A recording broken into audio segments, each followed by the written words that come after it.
The alien princess approached me and said, "Come to my room tonight, unseen human." Sci-Fi Story. The grand hall of the galactic conclave was larger than any place Elia's ward had ever seen. It was built for beings taller, wider, and stranger than humans. Curved pillars rose like frozen waves, glowing softly with alien light. Floating symbols drifted in the air, translating 100 languages at once. Elia stood near the back, wearing a plain human diplomatic uniform that felt far too small for the room. He was not important here. He knew that. Humans had only joined the conclave 3 years ago. To most species, humanity was young, noisy, and inexperienced. They had no ancient empires, no legendary technologies, no thousand-year traditions. Humans were invited only because they were curious and polite, and because they asked questions instead of making demands. Elias was a junior diplomatic analyst, not a leader, not a hero. His job was to observe, listen, and write reports that very few people would ever read. He preferred it that way. Around him, alien delegates discussed trade routes, star charts, and political balance. Tall crystalline beings spoke in musical tones. Insect-like scholars exchanged data through flashes of color. Massive armored figures moved slowly, each step shaking the floor slightly. No one paid attention to the human standing quietly with a data tablet in his hands. Elias watched everything carefully. Humans were good at that. Watching. Learning.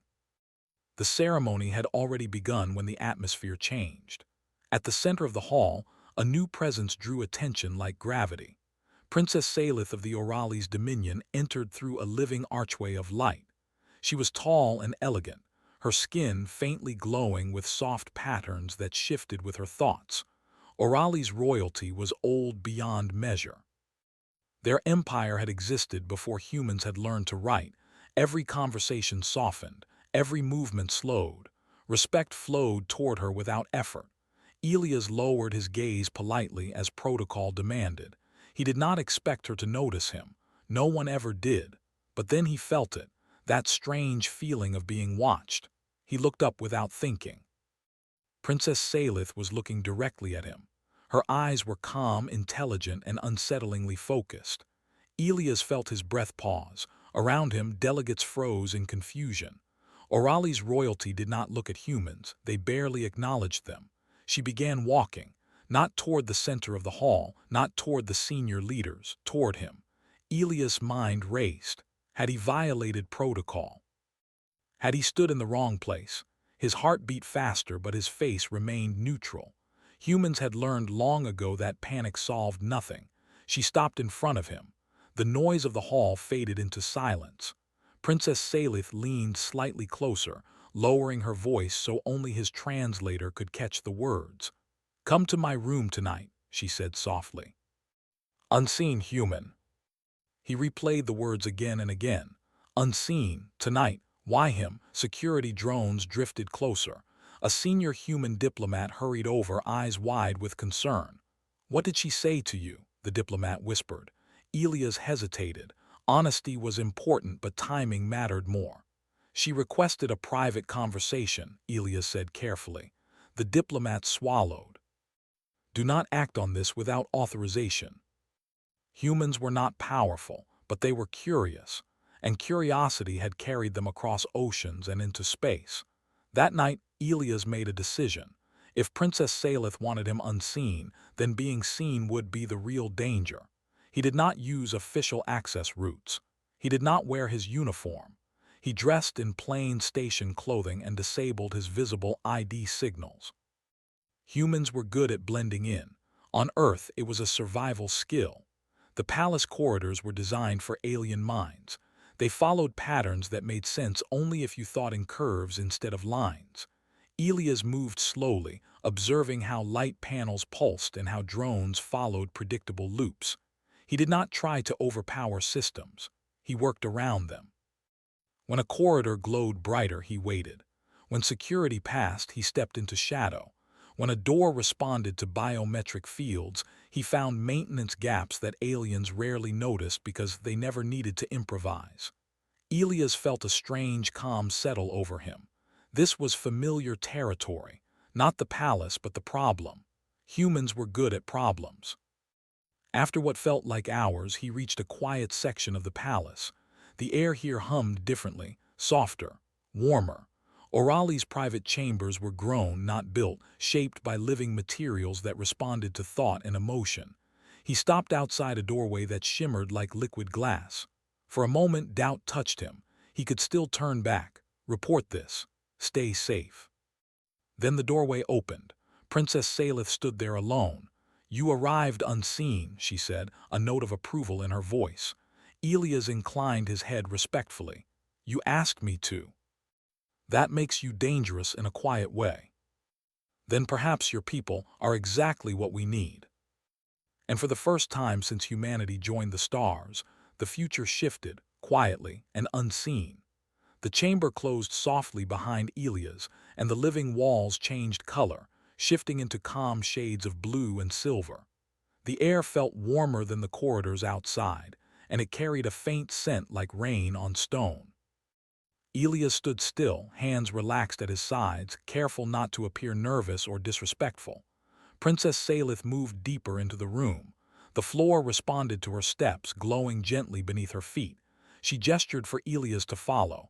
He did, keeping a respectful distance. You are wondering why you are here, she said, her voice calm but serious. Yes, Elias replied honestly. I am. Humans had learned that silence often invited truth. Our systems are perfect, Salith continued. Our predictions are precise. Our traditions are ancient. And yet, we are losing control of our future. Patterns that have guided us for thousands of cycles. But the galaxy is changing faster than our models can adjust. And stability no longer exists. The kind that grow while leaders debate tradition. Because my people cannot see beyond their own certainty, she said, and because humans can. Your species advances through failure, she said. You adapt not because you are perfect, but because you accept that you are not. I did not choose you because you are important. I chose you because you are human. This is a predictive crisis model, she explained. It has been refined for centuries. No one has found a solution. What happens if nothing is done? He asked. Gradual failure, Salith said. No single moment of disaster, just loss, migration, decline. That may be the problem. That leadership reacts logically. Small acts with large effects. It has never done that before. What happens next? He asked. Next, she said, you return to your quarters as if nothing happened. It was about possibility. Then you will fit perfectly into the galaxy. And the quiet knowledge that humanity's greatest strength was finally being noticed, not because it shone brightly, but because it worked in the dark, where change always begins. The next cycle began like any other at the Galactic Conclave. Delegates moved through wide halls, translators hummed softly, and ancient routines continued without pause. To most beings, nothing had changed. But for Elias Ward, everything felt different. He stood once again among the human delegation, holding his data tablet, listening more than speaking. On the surface, he was still a junior analyst. Quiet, forgettable. Yet beneath that calm, his mind was working constantly. Princess Salith had kept her word. No one questioned Elias about the night before. No security alerts followed him. No whispers reached his ears directly. Whatever she was planning, she was moving carefully. Humans respected careful plans, they trusted them less. Elias noticed small signs. Orali's observers watched him longer than usual. Data requests began arriving through unofficial channels. Nothing direct, nothing obvious, just curiosity. Later that cycle, a discreet message appeared on Elias' tablet. No signature, no seal. Report to Observation Chamber 7, alone. The chamber was circular, with layered displays floating at different heights. Several figures were already present when Elias arrived. Princess Salith stood near the center. Around her were representatives from 3 major civilizations, all older than humanity, all powerful, all skeptical. Elias felt their attention settle on him like gravity. "This is the human," one of them said. The speaker was tall and rigid, its surface patterned like stone. "This one." Yet humans have no great predictive engines, no ancient foresight. "This simulation represents a multi-system failure," Salith explained. "It has resisted resolution for centuries. Today, we allow a human perspective. Population shifts, environmental strain, trade disruptions. Every solution offered by the system led to slow collapse. Elias did not rush, he watched. Humans were often accused of impatience, but in truth they were selective. They waited when waiting mattered. He noticed something quickly. The simulation treated systems like machines, not societies. It assumed cooperation would remain logical. It assumed leadership would act in self-interest, but within defined limits. Elias raised his hand slightly. "May I ask who designed the behavioral parameters?" Humans learned early that fear changes everything. After a pause, Salith nodded. Elias introduced a small change. One system began acting irrationally, prioritizing short-term survival over long-term balance. The model reacted sharply. Pathways shifted. Failures accelerated at first. Some delegates made sounds of disapproval. "Observe," Elias said calmly. As the simulation continued, other systems responded. Some copied the behavior. Others adapted by forming smaller, flexible alliances. New trade paths emerged. The large, rigid structures weakened, but smaller networks survived. The model stabilized, not perfectly, but sustainably. Silence filled the chamber. "That outcome was not predicted," the shimmering delegate said slowly. "No," Elias replied, "because prediction assumes control. Humans assume uncertainty." Finally, Salith spoke. "This is why secrecy was required. This thinking challenges our foundations. We want cooperation."